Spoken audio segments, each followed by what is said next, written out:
Ready.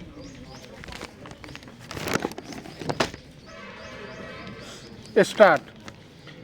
फसल की कीमतें ज़्यादातर अस्थिरता लिए होती हैं, इसीलिए किसान जो पैदावार तैयार करता है उसे कुछ बीमा कवरेज की ज़रूरत है। न्यूनतम समर्थन मूल्य इस कवरेज के एक विकल्प की तरह है जो किसानों को संबल देने का काम करता है। इस बार किसान जो आंदोलन कर रहे हैं वह न्यूनतम समर्थन मूल्य को कानूनी गारंटी देने के लिए वैधानिक समर्थन की मांग को लेकर है।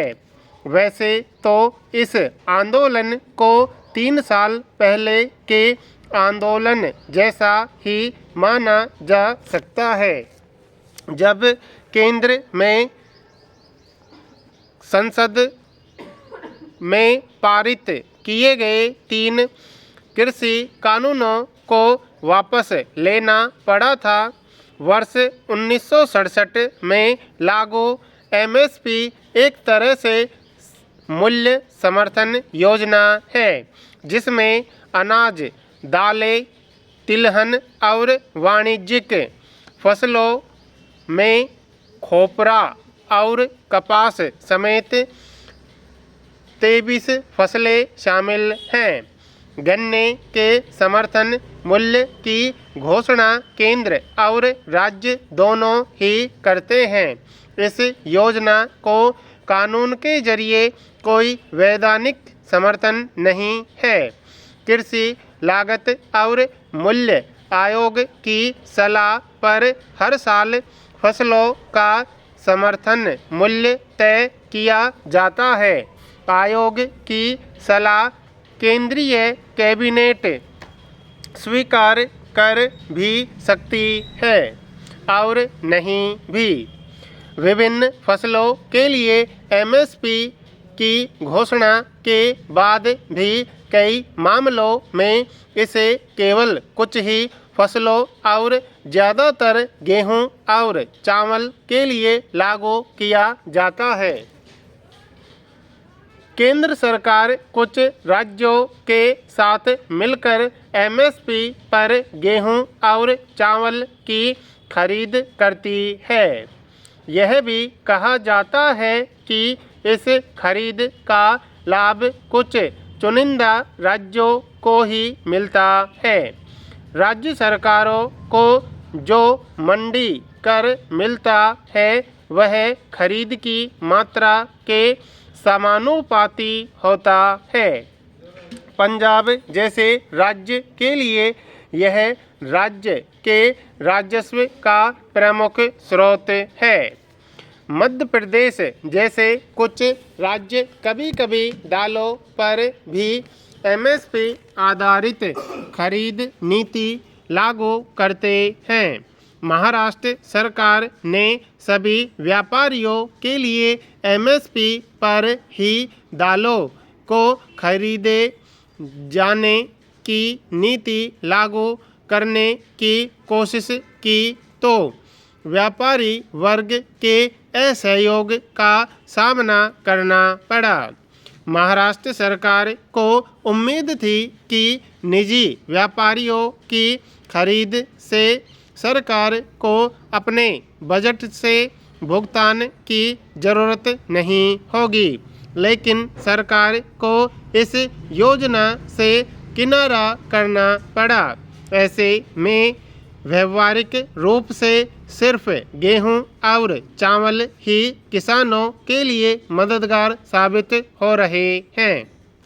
इससे भी सिर्फ बड़े किसानों जिनके पास बेचने के लिए सरप्लस गेहूं चावल है तथा जो पंजाब, हरियाणा और पश्चिमी उत्तर प्रदेश तक ही सीमित प्रतीत होते हैं, उन्हें लाभ मिलता है। इन तथ्यों के बीच बड़ा सवाल यह है कि क्या एमएसपी को कानूनी गारंटी देना बुरा विचार है? कई कारणों से वास्तव में नहीं। पहला, कुछ लोगों को भय है कि इससे राजकोषीय आपदा आएगी, लेकिन ऐसा नहीं होगा। एमएसपी की भूमिका तभी बढ़ती है जब मुक्त बाजार में कीमतें गिर जाती हैं। दूसरी बात, जैसे ही सरकार फसलों की खरीद में हस्तक्षेप करती है, कीमतें बढ़ने लगती हैं। तीसरा, वास्तव में यह मूल्य बीमा तंत्र है जिसकी ज़रूरत इसलिए है क्योंकि वादा बाजार और बाजार भावनाओं के संकेतक पूरी तरह विकसित नहीं हुए हैं और ज़्यादातर किसानों की पहुंच से दूर हैं। किसानों को कवरेज और आर्थिक सहायता प्रदान करने में प्रधानमंत्री फसल बीमा योजना अपेक्षाकृत प्रभावकारी नहीं रही। चौथा, प्रस्तावित एमएसपी गारंटी बहुत कुछ ग्रामीण रोजगार गारंटी मनरेगा की तरह है। मनरेगा योजना अकाल, सूखा या महामारी जैसे संकट काल में मददगार साबित हुई है। एमएसपी की गारंटी भी इसी तरह है। ऐसे में किसान परिवारों की कई समस्याओं के मद्देनज़र अब एमएसपी गारंटी कानून बनाने का समय आ गया है।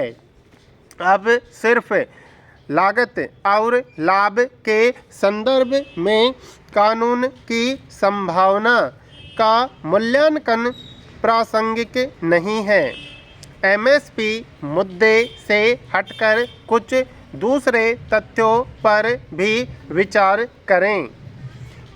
कृषि परिवारों के लिए सबसे प्रासंगिक डेटा राष्ट्रीय नमूना सर्वेक्षण के 70वें और 77वें दौर के हैं, जिनमें क्रमशः 2013 और 2019 में कृषि परिवारों की स्थिति का आकलन किया गया था। इस अवधि में कृषि परिवारों की मजदूरी से आय खेती से होने वाली आय से अधिक हो गई और 2019 में मासिक घरेलू आय लगभग 10,000 रुपये की राष्ट्रीय औसत से काफ़ी कम है। लगभग 50% घरों में कर्ज की स्थिति बनी रही। ज़्यादातर कर्ज मौजूदा खर्चों को पूरा करने के लिए गए हैं, न कि निवेश उद्देश्यों के लिए। वास्तव में किसानों की आय वृद्धि धीमी हो गई है। जो आय वृद्धि 2004 से 2011 के दौरान 3.4% प्रति वर्ष थी, वह 2012-2019 के दौरान घटकर 2.5% ही रह गई। उल्लेखनीय है कि इस अवधि में राष्ट्रीय आय तेजी से बढ़ रही थी। इसमें कोई आश्चर्य नहीं है कि गरीबी काफ़ी हद तक कृषि पर आश्रित या ग्रामीण परिवारों तक ही सीमित है। वर्ष 2016 में सरकार ने कहा था कि 2022 तक किसानों की आय दुगनी हो जाएगी, लेकिन ऐसा नहीं हुआ। अभी सरकारी विज्ञप्ति में यह जरूर कहा गया है कि 2011 के बाद से 10 वर्षों में आय दोगुनी हुई है, लेकिन इसमें राष्ट्रीय खाद्य सुरक्षा अधिनियम के तहत बांटे जाने वाले मुफ्त राशन की अनुमानित आय भी शामिल है।